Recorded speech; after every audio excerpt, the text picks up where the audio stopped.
પહેલાં બધો આ બાજુ લઈ લીધું. હવે હું બાલુભાઈ લીંબાચિયા સંત તુકારામ સોસાયટી વિભાગ 3 પ્રમુખ, ભાજપના સક્રિય કાર્યકર્તા, 40 વર્ષથી સક્રિય કાર્યકર્તા છે બીજેપીના, અને સુરત મહાનગરપાલિકાના આ પ્રી મોન્સૂનના કામમાં કોઈ કામગીરી બહુ જ નિષ્ફળ રહી છે આ વર્ષે. એના માટે એક આ વિડીયો ઉતાર્યો છે કે કેવી પ્રકારની કામગીરી છે 3 કલાકના વરસાદમાં. આવું તો કોઈ વખત બન્યું નથી. બાલુભાઈ સર, આપ શું કહેવા માંગો છો? આમાં એક તો પહેલી વાત એક છે કે આ બધી કુદરતી પ્રક્રિયા છે. વરસાદ પણ અતિરેક થઈ ગયો છે, પણ અહીંયાની જે સ્ટ્રોમ લાઇન છે એ તો બધા વિસ્તારમાં બિછાવી દેવામાં આવી છે. પ્રી મોન્સૂન કામગીરી કરવામાં આવી છે, પણ મારી દૃષ્ટિએ વેટ ફૂટાડવામાં આવેલી છે. કંઈ નિષ્ઠાપૂર્વક કામ કરવામાં નથી.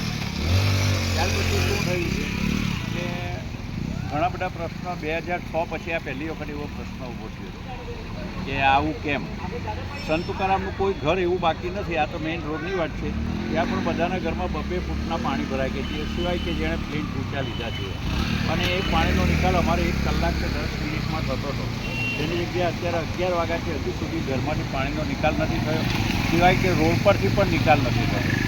આ એક વસ્તુ એવું સૂચવે છે કે કંઈક ને કંઈક તંત્રની ખામી જણાઈ રહી છે. આજે હું તમને એક સવાલ પૂછવા માંગુ છું બાલુભાઈ, કે આ 3 થી 4 કલાકના વરસાદમાં દર વર્ષે સુરતમાં જૂન જુલાઈમાં વરસાદ પડે છે, ને 3 થી 4, 5, 6, 7 કલાકના વરસાદમાં એટલો હેવી રેન તો છે નથી, પણ આ પાણી ગટર લાઈન સ્ટ્રોમ વોટરમાં પણ પાણી ઉતરતું નથી.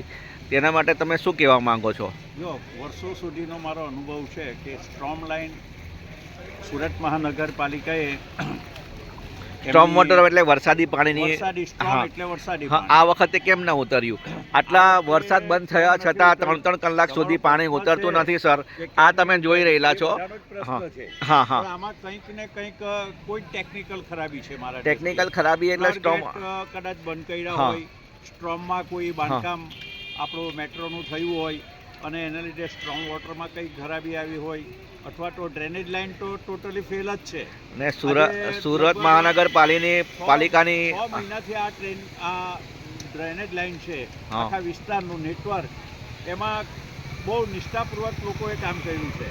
અને સુરત મહાનગરપાલિકા પણ એ વિસ્તારમાં ઘણી વખત સક્રિય બની છે, પણ આમાં 2 લાઇન કોઈ બાયપાસ કરવામાં આવી છે. એક છે કે હાઇજિંગ લાઇન આપણે ભેસાણ પમ્પિંગ સ્ટેશનમાં પાલમાંથી એક પમ્પિંગ સ્ટેશન ઊભું કર્યું છે, એમાં પણ આ નિષ્ફળતા કેમ મળી છે એક આપણે વિચારવા જેવો પ્રશ્ન છે. કે મહાનગરપાલિકા જો કામ તો કરે જ છે, પણ એ કયા કારણસર કોઈ ટેકનિકલ ખામી છે કે પછી કુદરતી આફતમાં પહોંચી વળવામાં નિષ્ફળતા છે, એ આપણે નક્કી નહીં કરી શકીએ.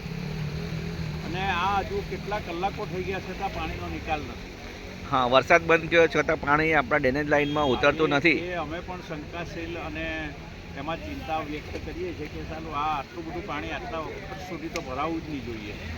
અને એક જગ્યાએ પાણી નથી ભરાયું, આખા સુરતમાં, વિસ્તાર ને સુરતમાં, પાલ ગામથી પાલનપુર છે, ગણપતિનું મંદિર, આ વિદ્યાકુંજ સ્કૂલ, SBI બેંક, પાછળનું કેનાલ રોડ, આ બધા જોવામાં તો એક સમુદ્ર જેવો ભાગ થઈ ગયો છે.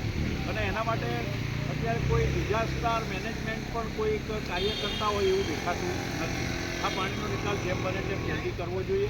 મહાનગરપાલિકા પણ આમાં રસ લે, ડિઝાસ્ટર મેનેજમેન્ટ પણ આમાં આ લોકોની મુસીબતમાં એમને ફાયદો થાય એ રીતે આ પ્રક્રિયા અને પાણીનો નિકાલ કરે એવું અમે તો અપેક્ષા રાખીએ છીએ.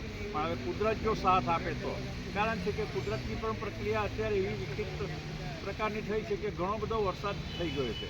અને જો વરસાદ ચાલુ રહે તો બધાના તંત્ર બધું નિષ્ફળ જાય એવું છે. આપણે ભગવાનને એમ કહીએ કે થોડા 2-3 કલાક વરસાદ બંધ રાખે તો કંઈ રિઝલ્ટ આવે, બાકી એ સિવાય બીજું કશું થશે નહીં.